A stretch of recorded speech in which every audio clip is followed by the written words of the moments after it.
வணக்கம். பிப்ரவரி 29ஆம் தேதி இன்னைக்கான முதல் பதிவு. பங்குச்சந்தையில் நடந்த சில விஷயங்களை விரைவாக பார்க்கலாம். முக்கியமான தகவல், நான் செபி ரெஜிஸ்டர்ட் அட்வைசர் கிடையாது. நம்ம சேனல்ல இருந்து எப்போதுமே ஸ்டாக் ரெக்கமெண்டேஷன்ஸ் கிடையாது. யூடியூப் சேனல் மட்டும் இல்லைங்க, மற்ற சோஷியல் மீடியா பிளாட்ஃபார்மான இன்ஸ்டாகிராம், வாட்ஸ்அப், டெலிகிராம்ல இருந்து கூட நாம ஸ்டாக் ரெக்கமெண்டேஷன்ஸ் வழங்குவதில்லை. மேலும் பணத்தை வாங்கிட்டு எந்த சேவையும் வழங்குவது இல்லை. பல போலியான குரூப் இயங்கிட்டு இருக்கு. தயவு செய்து ஜாகிரதையாக இருங்க. இந்த வீடியோவில் காட்டக்கூடிய அனைத்து கம்பெனிகளும் வெறும் இன்ஃபர்மேஷனல் பர்பஸ்க்காக மட்டுமே முதலீடு செய்யுங்கன்னு சொல்கிற வீடியோ கிடையாது. எந்த ஒரு முதலீட்லையும் ரிஸ்க் இருக்கும். ரிஸ்க் புரியாமல் இன்வெஸ்ட் செய்யாதீங்க. ரிஸ்க் புரியலன்னா தயவு செய்து இன்வெஸ்ட்மெண்ட்டை தவிர்த்துருங்க. நம்ம ருபி டிரைவர் சேனலை ஆதரிக்கிற அனைத்து நல்ல உள்ளங்களுக்கும் நன்றி. சில இண்டிவிஜுவல் ஸ்டாக்ஸ் மற்றும் செய்திகள் விரைவாக பார்க்கலாம். நேற்று பிப்ரவரி 28ஆம் தேதி ஃபாரின் இன்ஸ்டிடியூஷனல் இன்வெஸ்டர்ஸ் நெட் செல்லர்ஸாக இருந்திருக்கிறாங்க. 1879 கோடி ரூபாய்க்கு விற்பனை நடத்தியிருக்கிறாங்க. டொமஸ்டிக் இன்ஸ்டிடியூஷனல் இன்வெஸ்டர்ஸ் நெட் பையர்ஸாக இருந்திருக்கிறாங்க. 1827 கோடி ரூபாய்க்கு வாங்கியிருக்கிறாங்க. JSW வோல்க்ஸ்வேகன் ஒரு பார்ட்னர்ஷிப்பில் வருவதற்கான வாய்ப்பு இருக்குன்னு போன வாரமே நம்ம ஒரு செய்தி பார்த்துருந்தோம். அது தொடர்பாக மணி கண்ட்ரோல் கிடைத்த இப்போ ஒரு தகவல் என்னன்னா, அந்த ஜாயிண்ட் வெஞ்சர் 50-50 இருக்குன்ற அப்டேட் கொடுத்துருக்காங்க.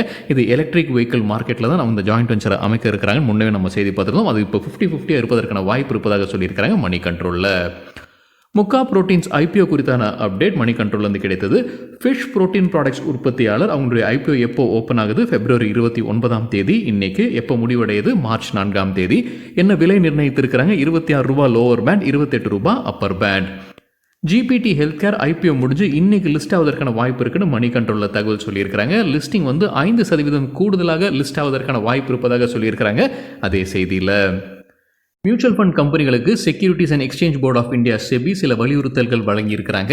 NDTVலேருந்து கிடைத்த தகவல், இன்வெஸ்டர்ஸுடைய பணத்தை பாதுகாக்க வேண்டும், அதனால் அதற்கான நடவடிக்கை எடுக்க வேண்டும்னு சொல்லியிருக்கிறாங்க. குறிப்பாக ஸ்மால் கேப் மற்றும் மிட் கேப் செக்மெண்ட்டில் முதலீடு செய்யக்கூடிய பணத்தை முதலீடு செய்யுங்கன்ற அப்டேட் கொடுத்துருக்காங்க. தேவைப்படக்கூடிய ரீபேலன்சிங்கும் பண்ணுங்க போர்ட்ஃபோலியோவில் அப்படின்னு association of mutual funds in இந்தியாவும் மியூச்சுவல் ஃபண்ட் கம்பெனிகளுக்கு அறிவுரை வழங்கியிருப்பதாக NDTVலேருந்து கிடைத்த தகவல்.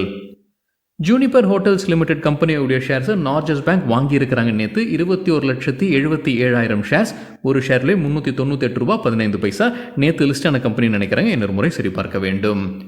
ஸ்ரீராம் ஃபினான்ஸ் இப்போ நிஃப்டி 50 இண்டெக்ஸில் சேர்க்கப்பட்டிருப்பதாக NDTVலேருந்து கிடைத்த தகவல். ஸ்ரீராம் ஃபினான்ஸ் உள்ள வருவதற்கான வாய்ப்பு இருக்குன்னு போன மாதமே நம்ம செய்தி பார்த்துருந்தாங்க. இப்போ வந்திருக்கு NDTVலேருந்து கிடைத்த தகவல். மார்ச் 28ஆம் தேதியிலேருந்து இது அமலுக்கு வருது. நிஃப்டி 50 இண்டெக்ஸ் ஸ்டாக்ஸில் ஸ்ரீராம் ஃபினான்ஸ் உள்ள வருது. யார் வெளியில் போகிறாங்க? UPL வெளியில் போகிறாங்க. நிஃப்டி நெக்ஸ்ட் 50 இண்டெக்ஸில் யாரெல்லாம் உள்ளே வந்திருக்கிறாங்க? சில பேர்கள் NDTVயில் கொடுத்துருக்காங்க.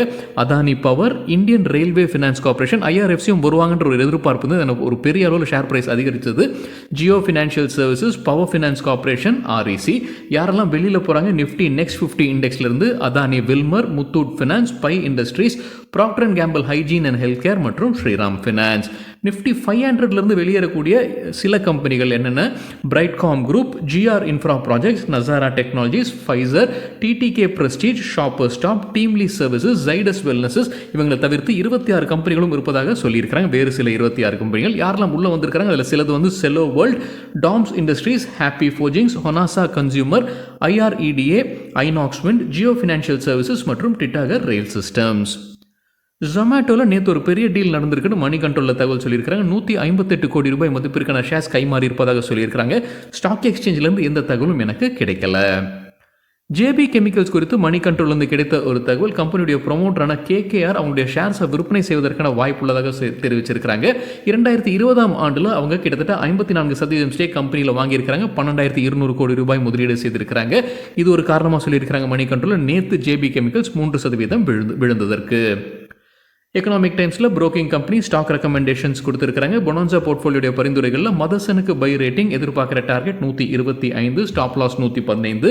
மேக்ஸ் ஃபினான்ஷியல் சர்வீசஸ்க்கு அவங்க பை ரேட்டிங் எதிர்பார்க்குற டார்கெட் 1012, ஸ்டாப் லாஸ் 940. LKP செக்யூரிட்டிஸுடைய பரிந்துரைகளில் ஹேவல்ஸ்க்கு buy recommendation target 1585, stop loss 1500. Tech மஹிந்திராக்கு செல் ரேட்டிங் கொடுத்துருக்காங்க. எதிர்பார்க்குற டார்கெட் 1220, ஸ்டாப் லாஸ் 1300. கோல்ட்மேன் சாக்ஸ் அவங்களுடைய இந்தியா போர்ட்ஃபோலியோவில் புதிதாக 8 ஸ்டாக்ஸை சேர்த்துருக்கிறாங்க Q3ன்னு தகவல் கிடைத்தது எக்கனாமிக் டைம்ஸ்லேருந்து. எந்த 8 stocks? KEI industries, Pricol, Amber enterprises, Sterling and Wilson renewable energy, Ethos, idea forge technology, Jupiter lifeline hospitals மற்றும் ASK ஆட்டோமோட்டிவ். டைன் ஆக்ரோ லிமிடெட் ஸ்டாக் ஸ்பிளிட் அறிவிச்சிருக்காங்க, போனஸும் அறிவிச்சிருக்காங்க. ஸ்டாக் ஸ்பிளிட் 10 ரூபாயாக இருக்கக்கூடிய ஃபேஸ் வேல்யூ 1 ரூபாயாக மாற்றுறாங்க. அதாவது ஒரு ஷேர் 10 ஷேராக மாறும். அதற்கான ரெக்கார்ட் டேட் மார்ச் 18. போனஸும் அறிவிச்சிருக்காங்க. ஒரு ஷேர் கொடுக்குறாங்க. ஒரு ஷேர் வைத்திருந்த ரெக்கார்ட் டேட் படி மார்ச் 18 தான் ரெக்கார்ட் டேட். போனஸ் வந்து ஸ்டாக் ஸ்பிளிட்டுக்கு பிறகு வழங்கப்படும். வீனஸ் பைப்ஸ் தற்போது அப்டேட் இருக்குது. கம்பெனி புது கேபிட்டல் எக்ஸ்பெண்டிச்சர் செய்ய போகிறாங்க. 175 கோடி ரூபாய் முதலீடு செய்கிறாங்க. எதற்காக? அவங்க ஃபிட்டிங்ஸ் பிஸ்னஸில் நுழையிறாங்க. அதற்காக 175 கோடி ரூபாய் அவங்க செலவு செய்ய போகிறாங்க. புது ஆலை அமைக்கிறாங்க போல தெரியுதுங்க. ஃபண்ட் ரைசிங் குறித்த அப்டேட்டும் கொடுத்துருக்காங்க. அவங்களுக்கு ஃபண்டு தேவைப்படுது இந்த முதலீடுக்கு. அதற்காக கன்வெர்ட்டபிள் வேரன்ஸ் வழியாக தான் ஃபண்ட் ரைசிங் பண்ணுறாங்க. 72 கோடி ரூபாய் யாருக்கு வழங்க இருக்கிறாங்க? பெரும்பாலும் ப்ரொமோட்டருக்கு தான். சில நான் ப்ரொமோட்டர்ஸ்க்கும் இந்த கன்வெர்ட்டபிள் வேரன்ஸ் வழங்கப்படும். 72 கோடி ரூபாய் ஃபண்ட் ரைசிங்காக. ட்ரிவேணி டர்பைன் குறித்து பிஸ்னஸ் டுடேலேருந்து கிடைத்த தகவல் ஒரு மல்டி பேக்கராக திகழ்ந்திருக்கிறாங்க. கடந்த 3 ஆண்டில் 350% இந்த கம்பெனியுடைய ஷேர் பிரைஸ் அதிகரிச்சிருக்குன்னு சொல்லியிருக்கிறாங்க பிஸ்னஸ் டுடேல. BHEL மற்றும் கோல் இந்தியா தரப்புல ஒரு அப்டேட் கொடுத்துருக்காங்க. 2 பேரும் இணைந்து ஒரு ஜாயிண்ட் வெஞ்சர் அமைக்கிறாங்க. எதற்காக இந்த joint venture? Coal to chemical பிஸ்னஸ்க்காக தான் இந்த ஜாயிண்ட் வெஞ்சர். 51% வந்து கோல் இந்தியா கைவசமும் 49% BHEL கைவசமும் இருக்கும்ன்ற அப்டேட் வெளியிட்டிருக்கிறாங்க. ஆல்ஃபா டிரான்ஸ்ஃபார்மர்ஸ் புது ஆர்டர் கிடச்சிருக்குன்னு சொல்லியிருக்கிறாங்க. யார்கிட்ட இருந்து? ரிகார்ட் நெட்வொர்க் சொல்யூஷன்ஸ் பிரைவேட் லிமிடெட் கிட்ட இருந்து. அதோடைய மதிப்பு கிட்டத்தட்ட 77 லட்சம் ரூபாய். KRBL லிமிடெட் தரப்புல ஒரு அப்டேட் இருக்குது. India Gate basmati rice brand வைத்திருக்கக்கூடிய கம்பெனி இந்தியா கேட் பாஸ்மதி ரைஸ்லேருந்து வரக்கூடிய வருவாய் 200 கோடி ரூபாய் எட்டுவதற்கான வாய்ப்பு இருப்பதாக சொல்லியிருக்கிறாங்க KRBL limited. KSB limited dividend அறிவிச்சிருக்கிறாங்க. ஒரு ஷேருக்கு 17 ரூபாய் 50 பைசா.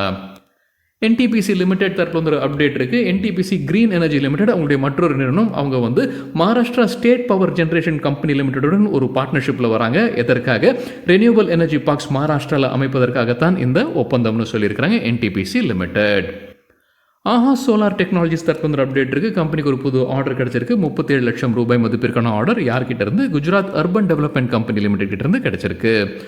ஆர்டிஃபேக்ட் ப்ராஜெக்ட்ஸ் தரப்பு ஒரு அப்டேட் இருக்குது. அவங்களுக்கு ஒடிசா மாநிலத்தில் NHAI National Highway Authority of India கிட்ட இருந்து 5.5 கோடி ரூபாய் மதிப்பிற்கான ஆர்டர் கிடைச்சிருக்கு. ருத்ரா கேஸ் என்டர்பிரைசஸ் தரப்பு ஒரு அப்டேட் இருக்குது. ஹிந்துஸ்தான் பெட்ரோலியம் கார்பரேஷன் கிட்ட இருந்து 2 ஆர்டர்ஸ். அதோடைய மதிப்பு கிட்டத்தட்ட 10 கோடி ரூபாய். டிப்ஸ் இண்டஸ்ட்ரீஸ் பைபேக் அறிவிச்சிருக்கிறாங்க. இந்த பைபேக் வழியாக 5,95,000 ஷேர்ஸ் திரும்ப பெறுவதற்கு அவங்க முடிவு செய்திருக்கிறாங்க. ஒட்டுமொத்த ஈக்விட்டி ஷேர்ஸில் கிட்டத்தட்ட 0.5% டெண்டர் ஆஃபர் ரூட் வழியாக தான் இதை நடத்த இருக்கிறாங்க. என்ன விலை நிர்ணயித்திருக்கிறாங்க? 625 ரூபாய் ஒரு ஷேருக்கு விலை நிர்ணயித்திருக்கிறாங்க திரும்ப பெறுவதற்கு. நேற்று க்ளோசிங் பிரைஸ்லேருந்து ஒப்பிட்டு பார்க்கும்போது 23% கூடுதலாக விலையை நிர்ணயித்திருக்கிறாங்க. ஒட்டுமொத்தமாக 37 கோடி ரூபாய் செலவு செய்ய போகிறாங்க இந்த பைபேக்கிற்கு. பைபேக்னா என்ன, டெண்டர் ஆஃபர் ரூட்னா என்ன, ஓப்பன் மார்க்கெட் ரூட்னா என்ன, நம்ம வேறொரு வீடியோவில் டீட்டெயில்டாக பேசியிருக்கோம். அதே போல் பைபேக் ரேஷியோ முன்கூட்டியே கணிக்க முடியுமான்னு வேறொரு வீடியோவில் டீட்டெயில்டாக பேசியிருக்கோம். 2 வீடியோட லிங்க்கும் இந்த வீடியோட டிஸ்கிரிப்ஷனில் இருக்குது. ரிலையன்ஸ் இண்டஸ்ட்ரீஸ் குறித்து மணி கண்ட்ரோல்லேருந்து கிடைத்த ஒரு தகவல். ஸ்ரீலங்கா நிறுவனமான எலிஃபென்ட் ஹவுஸ் ரிலையன்ஸ் கன்சியூமருடன் ஒரு ஒப்பந்தத்தில் வராங்க. எதற்காக? இந்தியாவில் அவங்களுடைய பானங்களை விற்பனை செய்வதற்காகத்தான் இந்த ஒப்பந்தம்னு சொல்லியிருக்கிறாங்க மணி கண்ட்ரோல் செய்தியில். பிரபுதாஸ் லீலாதர் டாப் 8 ஸ்டாக் ஐடியாஸை கொடுத்துருக்காங்க. 26% வரைக்கும் லாபம் கிடைப்பதற்கான வாய்ப்பு இருக்குன்னு சொல்லியிருக்காங்க. கொடுத்துருக்கிற கால அளவு அடுத்த 1-2 ஆண்டுகள். நமக்கு தகவல் கிடைத்தது எக்கனாமிக் டைம்ஸ்லேருந்து. ஏரிஸ் லைஃப் சயின்ஸஸ்க்கு அவங்க எதிர்பார்க்குற டார்கெட் ப்ரைஸ் 1100 ரூபாய். RR கேபிளுக்கு அவங்க எதிர்பார்க்குற டார்கெட் 1857 ரூபாய். பிரஜ் இண்டஸ்ட்ரீஸ்க்கு எதிர்பார்க்குற டார்கெட் 636. நவநீத் எஜுகேஷனுக்கு எதிர்பார்க்குற டார்கெட் 182. சன்டெக் ரியாலிட்டிக்கு எதிர்பார்க்குற டார்கெட் 565. ட்ரிவேணி டர்பைனுக்கு எதிர்பார்க்குற டார்கெட் 532. சஃபாரி இண்டஸ்ட்ரீஸ்க்கு எதிர்பார்க்குற டார்கெட் 2271. கேன்ஃபின் ஹோம்ஸ்க்கு அவங்க எதிர்பார்க்குற டார்கெட் ப்ரைஸ் ஒரு ஷேருக்கு 900 ரூபாய். ரிலையன்ஸ் மற்றும் டிஸ்னி இடையே இருக்கக்கூடிய டீல் குறித்தான அப்டேட். ரிலையன்ஸ் அதிகாரப்பூர்வ அறிவிப்பு வெளியிட்டிருக்கிறாங்க. நம்ம வீக்கெண்ட்லேயே செய்தி பார்த்துருந்தோம். இந்த மர்ஜர் குறித்தான அப்டேட் இந்த வாரம் வருவதற்கான வாய்ப்பு இருக்குன்னு. இப்போ ரிலையன்ஸ் அவங்க ப்ரெஸ் ரிலீஸில் என்ன சொல்லியிருக்கிறாங்க? அவங்க வந்து ஒரு ஜாயிண்ட் வெஞ்சர் அமைக்கிறாங்க டிஸ்னியில். அதோடைய பாகமாக ஸ்ட்ரீமிங் மற்றும் டிவி சேனல்ஸை இணைக்கிறாங்க. 2 பேருடையது. வியாகாம் 18 மற்றும் ஸ்டார் இந்தியாவை இணைக்கிறாங்க. இந்த ஜாயிண்ட் வெஞ்சருடைய மதிப்பு 70,352 கோடி ரூபாய். யார் சேர்பர்சனாக இருக்க போகிறாங்க? நீதா அம்பானி இந்த ஜாயிண்ட் வெஞ்சருடைய சேர்பர்சனாக இருக்க போகிறாங்க.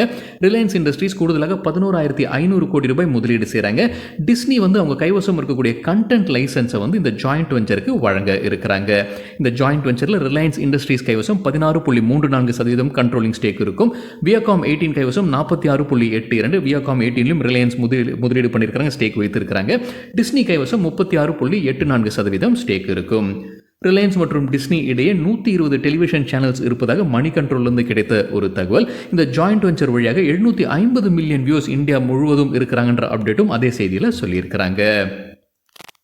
பிரைட்காம் குரூப் குறித்து மணி கண்ட்ரோல்லேருந்து கிடைத்த ஒரு தகவல், போன வருடம் ஆகஸ்ட் மாதத்தில் செபி ஒரு ஆர்டர் பாஸ் பண்ணியிருந்திருக்கிறாங்க. அதை உறுதி செய்திருக்கிறாங்க. மறுபடியும் செபி நேற்று அவங்க ஆர்டர் மறுபடியும் அதை உறுதி செய்து அனுப்பியிருந்திருக்கிறாங்க. என்ன ஆர்டர் அவங்க ஆகஸ்ட் மாதத்தில் அனுப்பியிருந்தாங்க அப்படின்னா, கம்பெனி வந்து ப்ரிஃபரன்ஷியல் இஷ்யூ ஷேர்ஸ் வந்து வழங்கி இருந்திருக்கிறாங்க. பேரன்ஸும் ஷேர்ஸும் ப்ரிஃபரன்ஷியல் பேசிஸில் அதற்கான முழு பணத்தை உள்ளே வரல. அதில் வந்து பார்ஷியல் பேமெண்ட் மட்டும்தான் நடந்திருக்கு. இதுதான் குற்றச்சாட்டு. அது வந்து விசாரிக்கப்பட வேண்டும் அப்படின்னு ஒரு ஆர்டர் பாஸ் பண்ணியிருந்திருக்கிறாங்க. அது மறுபடியும் உறுதி செய்திருக்கிறாங்க. கூடுதலான ஒரு அப்டேட் என்ன செபி கொடுத்துருக்காங்கன்னா, இடி உள்ள வந்து விசாரிக்க வேண்டும். ஏன்னா ஃபாரெக்ஸ் இன்வால்வ்டாக இருக்குது. ஸோ அதில் முறைகேடு நடந்திருப்பதற்கான வாய்ப்பு இருக்குது. அதே போல் ரவுண்ட் ட்ரிப்பிங் ஆஃப் ஃபண்ட்ஸ் நடந்திருப்பதற்கான வாய்ப்பும் இருக்குது. என்ஃபோர்ஸ்மெண்ட் டைரக்டரும் விசாரிக்க வேண்டும்ன்ற மாதிரி சொல்லியிருக்கிறாங்க செபி. நமக்கு தகவல் கிடைத்தது மணி கண்ட்ரோல்ல இருந்து. கெய்னர்ஸ் வித் ஹை வால்யூம் பட்டியலை விரைவாக பார்க்கலாம். இது நேத்திற்கான டேட்டா. ஹை வால்யூம்னு எப்படி சொல்கிறோன்னா, நேற்று டேட்டாவுடன் நேற்று வால்யூமுடன் கடந்த 10 நாளுக்கான ஆவரேஜ் வால்யூமை கம்பேர் செய்து 100% மேலே இருக்கிற சில ஸ்டாக்ஸ் கெய்னர்ஸ்ன்னு சொல்லும்போது நேற்று ஷேர் பிரைஸ் அதிகரித்திருக்க வேண்டும். Jindal Worldwide 14% share price உயர்ந்தது, 420% வால்யூம் அதிகரிப்பு. போதார் பிக்மெண்ட்ஸ் 12% ஷேர் பிரைஸும் 783% வால்யூம் அதிகரிப்பு. Bajaj health care 12% share price 759% volume. Rainbow children hospital 11% share price உயர்ந்தது, 687% வால்யூம் அதிகரிப்பு. ஹிந்த் ரெக்டிஃபயர்ஸ் 10% ஷேர் பிரைஸ் அதிகரித்தது, 570% வால்யூம் அதிகரிப்பு. தைரோகேர் டெக்னாலஜிஸ் 6% ஷேர் பிரைஸ் உயர்ந்தது, 742% வால்யூம் அதிகரிப்பு. ட்ரீம் ஃபோக் சர்வீசஸ் 5% ஷேர் பிரைஸும் 498% வால்யூம் அதிகரிப்பு. ஹேவல்ஸ் இந்தியா 4% ஷேர் பிரைஸ் உயர்ந்தது, 328% வால்யூம் அதிகரிப்பு. லூசர்ஸ் வித் ஹை வால்யூம் பட்டியலில் ஆந்திரா சிமெண்ட் 9% வீழ்ச்சி, 741% வால்யூம் அதிகரிப்பு. எம்கே டேப்ஸ் 5.6% விழுந்தது, 120% அதிகரித்தது வால்யூம். வெல்ஸ்பன் இன்வெஸ்ட்மெண்ட் 5% வீழ்ச்சி, 187% வால்யூம் அதிகரிப்பு. ட்ரிபோவன் தாஸ் 5% வீழ்ச்சி, 135% வால்யூம் அதிகரிப்பு. கூல் கேப்ஸ் 5% விழுந்தது, 395% வால்யூம் அதிகரிப்பு. ரிஃபெக்ஸ் இண்டஸ்ட்ரீஸ் 5% வீழ்ச்சி, 112% வால்யூம். வருண் பியூரேஜஸ் 5% விழுந்தது, 194% வால்யூம் அதிகரிப்பு. ரூபி மில்ஸ் 4% வீழ்ச்சி, 113% வால்யூம் அதிகரிப்பு. ஹெரிடேஜ் ஃபுட்ஸ் 4% விழுந்தது, 148% வால்யூம் அதிகரிப்பு. பதாஞ்சலி ஃபுட்ஸ் நேற்று நம்ம செய்தி பார்த்துருந்தாங்க, சுப்ரீம் கோர்ட் வந்து கண்டம் நோட்டீஸ் அனுப்பியிருந்தாங்க, 3% வீழ்ச்சி, 187% வால்யூம் அதிகரிப்பு. சரிங்க, இதுதான் சில விஷயங்கள் என்னுடைய பார்வைக்கு எட்டியது. நன்றி, வணக்கம்.